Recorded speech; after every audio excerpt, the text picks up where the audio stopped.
Excited আছি। আশা করি আমরা সবাই এক্সাইটেড আছি। আমাদের এলসি লিডারে এক্সাইটেড আছেন। আমরা সবাই আশা করি এক্সাইটেড থাকবো। আমি শুরু করছি। আজকের কথোপকথন বেশি হবে না। কারণ বিগত দিনের কথাগুলোরই রেশ টেনে আজকে নতুন ২-১ টি কথা যুক্ত হবে। আমি ধন্যবাদ জানাচ্ছি ইউনাইটেড হিউম্যানিটি ফ্যামিলির কর্ণধার জাফর ইসলাম স্যার, ওএনপির রিফাত স্যার আছেন, Mannaf Ali sir, gain madam আছেন আজকের সঞ্চালিকা আমাদের প্রিয় আ ম্যাডামের নামটা প্লিজ একটু যদি বলতেন আমার এই মুহূর্তে আসলে আছেন আমার প্রিয় ভাই আমাদের ফয়সাল ভাই আছেন এখানে, আছেন নজরুল ইসলাম ইউকে থেকে, আছেন সবচেয়ে বড় যে ২ জন আমাদের গার্ডিয়ান এই মুহূর্তে বাংলার মেন্টর আব্দুল সোবহান স্যার এবং স্টেপ মাইনুল ইসলাম স্যার সহ যারা আছেন সকলকে জানাচ্ছি আমার পক্ষ থেকে অভিনন্দন, প্রীতি, শুভেচ্ছা। আসলে খুব ফুলফুল মেজাজে আছি। এটা আজকে থেকে নয়, এটা এড স্যারের যে আপডেট বিগত ১০ তারিখ, এরপর ১৬ তারিখ এই থেকে শুরু করে এবং সবচেয়ে বড় কথা এলসি লিডারদের কথাগুলো যখন শুনি তখন সত্যিকারই খুব আপ্লুত হয়ে যাই, এক্সাইটিং মুহূর্ত হয়ে যায় এবং মিটিং এ না এসে পারি না। চিন্তা করি ২-১ টি বাক্য যদি এই এক্সাইটিং মুহূর্তটা বলে আমি একটু শেয়ার করতে পারি, আমরা সবাই যেন এক্সাইটেড হই। আমরা সবাই যেন পজিটিভ থাকি। তো চলে যাচ্ছি আজকে আমাদের ক্রিস জনসন স্যারের লাইভে। বরাবরের মতোই আসলাম। আমি কিন্তু মূল জিনিসটা বলব। কারণ আজকে আমি সরাসরি কিন্তু তাদের কথাগুলো আমি আ লিখতে পারিনি বা আমি লাইন বাই লাইন লিখিনি বা লিখতে পারিনি। কারণ বিষয়টা অত্যন্ত কষ্টের। প্রতিদিন এটা হয়ে ওঠে না। আমি এজন্য ক্ষমা চাচ্ছি। বাট আমি জিস্ট যেটা জেনেছি সেটা আমি বলছি। একটু বাড়িয়ে বলা হবে না, একটু কমতি বলা হবে না। ঠিক যতটুকু অতটুকুই বলব। কারণ আইটি কোম্পানির ব্যাপারে বাড়িয়ে বলাটা আমি মনে করি অনর্থক। আসলেন ক্রিস জনসন বরাবরের মতোই। তার স্বভাবসুলভ হাসি এবং তিনি আবারও যারা মাটির প্রার্থনায় কৃতজ্ঞতা জানিয়েছে মাটির ব্যাপারে, সেখানে তিনি প্রত্যেকের নাম বললেন। যারা ক্যান্সার আক্রান্ত, বিভিন্ন রোগে আক্রান্ত তাদের জন্য প্রে করলেন বরাবরের মতোই। তার নিজের মেয়ের জন্য প্রার্থনা চাইলেন সবার কাছে, প্রে করলেন। কারণ তার মেয়ে ফার্টিলাইজেশন এবং আমরা জানি যে সেখানে ফার্টিলাইজেশন প্রতিস্থাপন করা হবে বিধায় তিনি সকলের কাছে দোয়া চেয়েছেন। তার মেয়ের ব্যাপারে তিনি উদ্বিগ্ন। তো বরাবরের মতোই মাটির ব্যাপারে কথা বললেন যে আসলে মাটির কিছু টেস্ট হয়েছে অলরেডি এবং তাকে বাড়িতে নিয়ে যাওয়ার জন্য অলরেডি সবকিছু চলছে এবং সম্ভবত রেসপিরেটরি প্রবলেম জনিত যতগুলো যন্ত্রপাতি আছে ওগুলো বাসায় রিপ্লেস করার মাধ্যমেই তাকে বাড়িতে নিয়ে যাওয়া হবে এবং তিনি আসলেই খুব মুডে আছেন, সুস্থ আছেন। হয়তোবা আজকের অ্যারাবিক ওয়েবিনারে তিনি থাকতে পারেন। সম্ভাবনা আছে। তারপরেও তিনি কিন্তু আন্ডার চেকিং এ থাকবেন, আন্ডার ট্রিটমেন্ট এ থাকবেন এবং সাবধানে থাকতে হবে তাকে।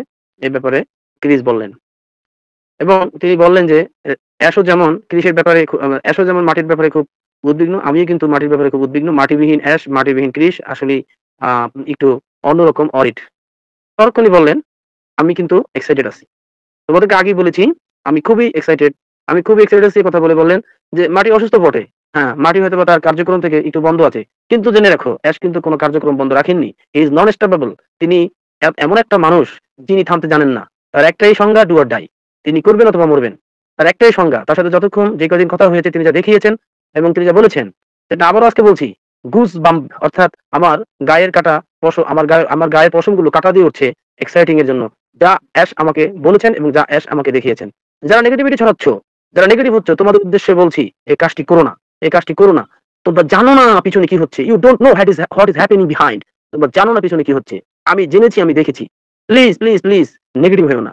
নেগেটিভ লোকদের কাছেও যেও না। এ প্রসঙ্গে তিনি বলেন যে যে গ্রুপগুলোতে নেগেটিভিটি হচ্ছে সেখান থেকে আপনারা লিভ দিন অথবা যারা অ্যাডমিন আছেন তাদেরকে বলুন ওদেরকে ওখান থেকে একদম পুরোদমে একদম কিক অফ করে দিতে বলুন।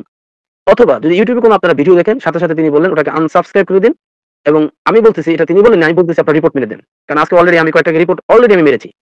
কারণ রিপোর্ট মেরেছি কেন সে প্রসঙ্গে একটু বলি, আপনাদেরকে জানাই নেগেটিভিটির ধরনগুলো একটু বলতেছি। নেগেটিভিটির ধরনগুলো দেখলে বুঝবেন আপনারা কতটা কাঁচা টাইপের কথা বলা হচ্ছে।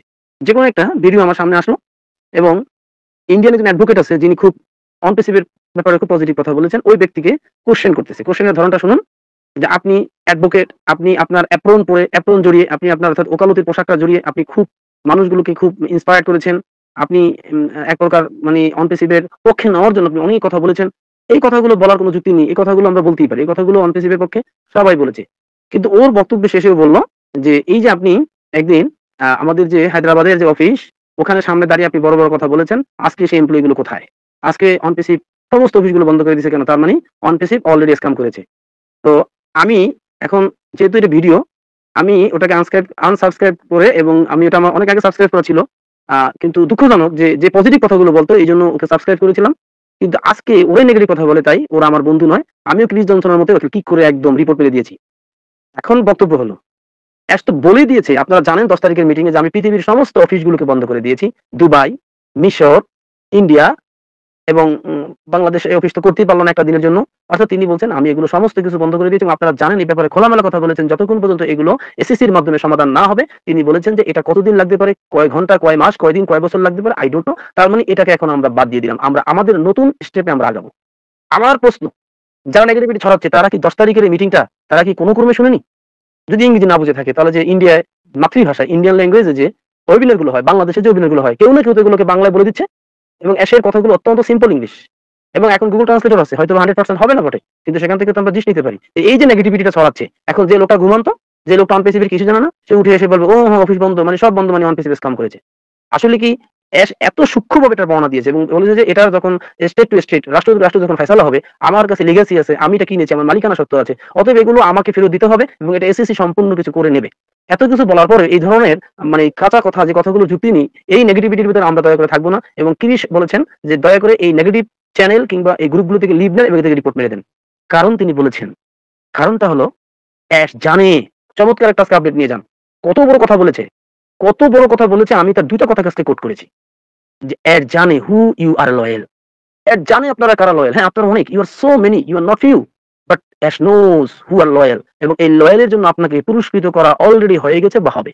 সুতরাং কিছু দিনের জন্য, কিছু সময়ের জন্য নেগেটিভ লোকদের কাছে যে নেগেটিভিটিতে পড়ে যেন না, নেগেটিভ হয় না, সাবধান সাবধান সাবধান।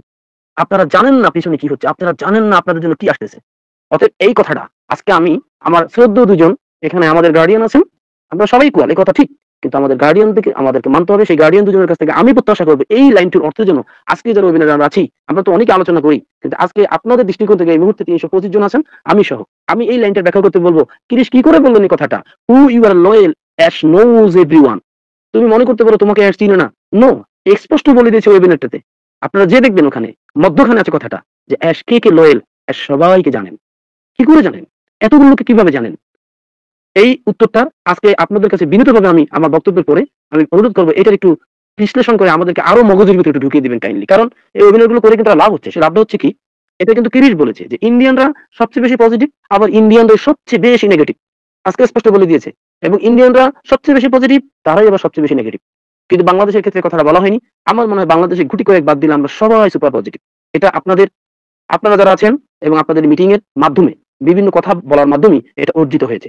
ইন্ডিয়ানরা যে কষ্টে আছে, বিভিন্ন লিডাররা, আপনারা সেই কষ্টে নেই, এটা আপনাদের সফলতা এবং আপনাদের ফাউন্ডারদের আপনাদের প্রতি ভালোবাসা। হ্যাঁ কিছু তো নেগেটিভ থাকবে, অর্থাৎ ওয়ারি, আনহ্যাপিনেস, এটা সবার মধ্যেই থাকবে, কিন্তু ওই যে ক্রিস বললো একটু অপেক্ষা করো, তোমার সমস্ত কষ্টগুলো মিষ্টতা পরিণত হয়ে যাবে। তোমরা জানো না কি আসতেছে এবং এর যা করছে তার সমস্ত শক্তি দিয়ে সব ফাউন্ডার তোমাদের জন্য, all for you, all for you. কারণ তিনি আবারও বলেছেন সেদিন আমাকে, তিনি পৃথিবীটাকে চেঞ্জ করতে চান, he would like to change the whole world. তিনি সমস্ত পৃথিবীকে চেঞ্জ করতে চান, বিধায় তিনি তার এই আজকের এই মানে বিশাল কর্মযজ্ঞে তিনি নেমেছেন।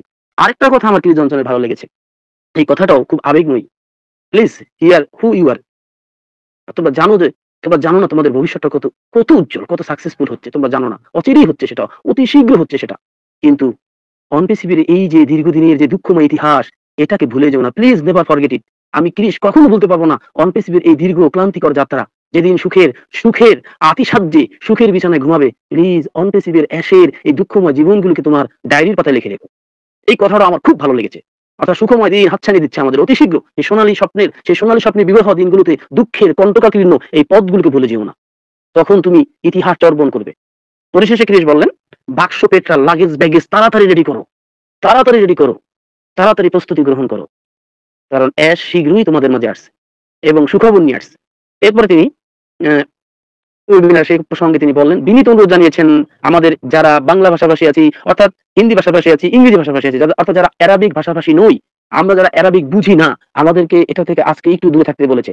বলেছে প্লিজ 1000 সিটকে নষ্ট করো না, ওখানে অ্যারাবিকরা কথাগুলো শুনবে এবং সেটা কিছুই নয়। এক যে বিগত 10 তারিখ 16 তারিখে দুটো ওয়েবিনার করেছিল তার সারমর্ম তিনি সেখানে টানবেন মাত্র।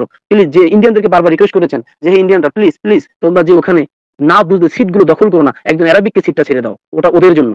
আমরাও বলবো আজকে আমরা আমাদের যাওয়ার, যেহেতু ক্রিস বলেছে এবং রেডো কি কথা বলেছে, দুজনের কথা একটাই যে ওটা ওদের জন্য, ওদেরকে ছেড়ে দাও। আর আমরা যে জিনিসগুলো আলোচনা হবে আসে সেটা তো আমরা জানি যে সিনপসিস গুলো অর্থাৎ সারমর্মগুলো দুইটা মিটিং এর আলোচনা করবেন এবং এটা অলরেডি পিটার শুরু আমাদের ব্যাক অফিসে একটি আপডেট সেকশনে দিয়ে দিবেন। অতএব আমরা আজকে না যাই, আগামীকাল স্যাটারডে বাংলাদেশ সময় 12টায় রাত রাত 12টায় আমরা যেন প্রস্তুত নিই এবং বলছে যত পারো সেখানে যাও। অ্যাশ আন্তর্জাতিক ওয়েবিনারে তোমাদের সাথে অনেক বিষয় নিয়ে কথা বলবেন। অতএব আমরা শনিবারের অপেক্ষায় থাকবো। শনিবার আমরা ইনশাআল্লাহ আমাদের ব্যাটারি ফুল চার্জ করে নিজেকে চার্জিং করে আমরা 12টায় আগেই আমরা ইনশাআল্লাহ ইউটিউব লাইভে যুক্ত হব। আমরা অ্যাশের মুখ থেকে সেই সুন্দর বাণীগুলো শুনবো। আর পাশাপাশি বাংলা অনুবাদ করার জন্য বাংলাদেশে অনেকেই আছেন। বাংলাদেশ এবং এপার বাংলায়, কলকাতায় ওপার বাংলায় অনেক বিজ্ঞ প্রাজ্ঞজনরা আছেন যারা হুবহু আপনাদেরকে বুঝিয়ে দিবেন। শুধু একটাই অনুরোধ, আপনারা পজিটিভ থাকবেন। এরপর চলে যাই রেডের আলোচনা। রেড এখন এই মুহূর্তে মাল্টা আছে এবং তিনি ভ্রমণে আছেন। তিনি ছোট্ট একটি ইউটিউব কি বলে ওটাকে, ছোট্ট লাইভ করেছেন ইউটিউবে অল্পক্ষণে। তার আজকের বিষয় ছিল চুজিং নিয়ে, মানে কোন রাস্তা তুমি চুজ করবে এটা নিয়ে। তো প্রশ্ন করে বলেন যে পছন্দ তোমার, সিদ্ধান্ত তোমার, তুমি কোন পথে যাবে, ডানে যাবে না বামে যাবে, ইটস ইউর চয়েস। তুমি কি করবে না করবে এটা তোমার ব্যক্তিগত বিষয়, তোমার চুজিং, তোমার একান্ত স্বাধীনতা। কিন্তু দুঃখ লাগে, বিরক্তিকর লাগে যখন আমাকে আমাকে ফোন দিয়ে, আমাকে মেসেজ করে, আমাকে বাঁকা রাস্তা যেতে বলে। আমি রেড কি কখনো সুবর্ণ রাস্তা ছেড়ে বাঁকা রাস্তায় যেতে পারি? আমি তো এসকে চিনি, আমি তো এসের যাত্রাটা জানি, এস কি করছেন সেটাও তো আমি জানি। তাহলে আমি কি পাগল, আমি কি বোকা, আমি সেই পথটা গ্রহণ করবো যেটা বাঁকা পথ? তোমাদেরকে বলছি তোমরা যে কোনো পথ গ্রহণ করতে পারো। হ্যাঁ, তোমরা অন্টিসিপে ছেড়ে যেতে পারো, এসকে ছেড়ে যেতে পারো, তোমরা অনেক নেগেটিভ চালাতে পারো, ইটস ইউর চয়েস, তোমার স্বাধীনতা আছে। আর তোমাকে আমি বলছি, যে ব্যক্তিটা পৃথিবী চেঞ্জের জন্য নেমেছেন, এই ব্যক্তির, পরীক্ষিত ব্যক্তির যাত্রায় তোমরাও শরীক হও। তোমরাও সেই রাস্তায় এক চুজিং এ একটি রাস্তাকে গ্রহণ করো। তোমরা ব্যতিক্রমী রাস্তাকে গ্রহণ করো না। কারণ রেডো বলেছেন যা আসতেছে তা সবই তোমাদের জন্য, all for you, you don't know what is coming, please wait, just একটু ওয়েট করো। রাস্তাটাকে পরিবর্তন করো না, যে রাস্তায় 7 বছর 6 বছর ধরে আছো ওই রাস্তায় আরেকটু থাকো না। এরপর তিনি খুব শর্টে বললেন যে আমার তারা আছে, যেহেতু আমি জার্নিতে আছি। তিনি মাল্টার কিছু দৃশ্য দেখালেন। পরক্ষণে আবার বললেন দুটি মিটিং আছে, একটা হলো অ্যারাবিক মিটিং, প্লিজ ইন্ডিয়ান তোমরা সেখানে যেও না, তোমাদের সেখানে যাওয়ার আমরা মনে করি প্রয়োজন নেই, কারণ তোমরা ল্যাঙ্গুয়েজ বুঝো না। আর সেই মিটিং এ তো আলোচনা করা হবে বিগত মিটিং গুলো সারমর্ম। 1000 সিট মাত্র, বিরক্ত করো না সেখানে। শনিবারের জন্য প্রস্তুতি গ্রহণ করো, শনিবারের জন্য প্রস্তুতি গ্রহণ করে তোমার সঠিক রাস্তাটা তুমি গ্রহণ করো। সুতরাং সম্মানিত ব্রাদার্স এন্ড সিস্টার্স হিয়ার, আমি খুব এক্সাইটিং মুডে আছি। কারণ পরপর কথাগুলো সব যদি আমরা একত্রিত করি তাহলে আমরা একটা জায়গায় এসে দাঁড়াতে পারি। সেটা হলো এই, হয়তোবা আমরা আমাদের কাঙ্ক্ষিত সেই ঘোষণা শোনার জন্য অপেক্ষায় থাকতেই পারি, যেটা এলসিরাও কিন্তু সেই ইঙ্গিত দিচ্ছেন। আসুন আমরা প্রার্থনা করি সৃষ্টিকর্তার কাছে, মহান রবের কাছে, আল্লাহ তাআলা যেন অনপেসিভকে, এসমুবারেকে আমাদের জন্য কবুল করেন। জয় হোক মানবতার। সবাই দীর্ঘজীবী হন, ভালো থাকুন। আসসালামু আলাইকুম।